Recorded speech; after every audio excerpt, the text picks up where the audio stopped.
नमस्कार मित्रांनो, लग्नानंतर होईलच प्रेम ही मालिका खूप अल्पावधीतच प्रेक्षकांच्या मनावर राज्य करायला लागली. या मालिकेतील सर्वच पात्र जे आहेत ते प्रेक्षकांच्या मनात घर करून राहिले आहेत.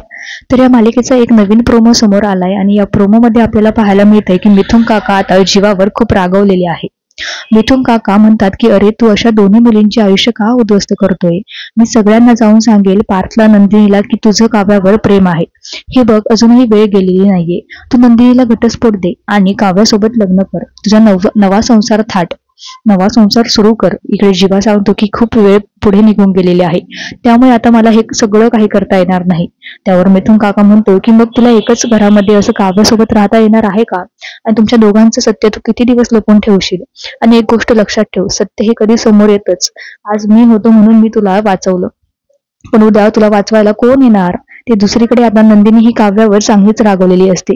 ती म्हणते की जीवाचं एका मुलीवर प्रेम असेल आणि त्यांनी त्या मुलीचा टॅटू त्यांच्या छातीवर काढलाय, तर तुला कसलाही हक्क नाहीये त्यांना सगळ्यांसमोर उघडं पाडण्याचा. तू जीवांना मुद्दामच पोजिंग करायला सांगितले ना, जेणेकरून त्यांच्या छातीवरचं त्या मुलीचं नाव लिहिले आहे ते तुला पाहायला मिळेल. इकडे काव्य म्हणते की अगं नंदिनी ताई, तू एवढी रिलॅक्स कशी राहू शकतेस? उद्या भविष्यामध्ये जर ती मुलगी तुझ्या आयुष्यात परत आली आणि तिने तू हात जोडून सांगितलं की मला माझा जीवा परत दे, तर तू काय करशील? तर इकडे नंदिनी म्हणते की मला काही करायची गरज नाहीये, मी सगळं काही जीवांवर सोपवलं आहे. मला एवढंच माहिती आहे की जीवा माझा कधीही विश्वासघात करणार नाही. तर मित्रांनो, नंदिनीला आता खूप विश्वास आहे जीवावर. पण मित्रांनो, जेव्हा जीवाचं सत्य समोर येईल तेव्हा काय होईल देव जाणे. पण तुम्हाला मालिका आवडते का? मालिका तुम्ही पाहताय का? हे आम्हाला कमेंटमध्ये नक्की कळवा. धन्यवाद.